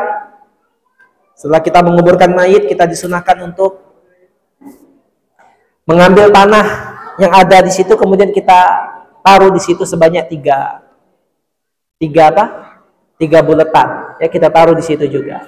Kemudian selesai menguburkan, kita disunahkan untuk mendoakan mayit, kemudian ada tausiah. Tausiah ini sifatnya tidak wajib, boleh ada boleh tidak. Tetapi mendoakan mayit setelah di kuburan ada syariatnya, karena Rasulullah SAW mendoakan dengan doa.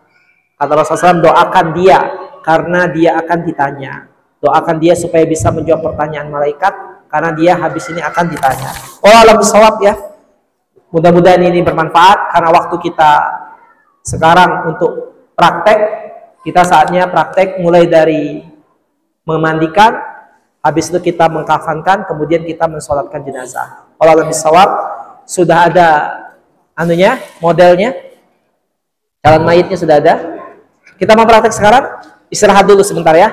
Kita kasih waktu istirahat sekitar 5-10 menit, habis itu kita langsung keluar untuk praktek memandikan mayit. Sallallahu Muhammadin wa ala alihi wasallam. Subhanakallahumma bihamdik, asyhadu an la ilaha illa anta, astaghfiruka wa atubu ilaik. Wassalamualaikum warahmatullahi wabarakatuh.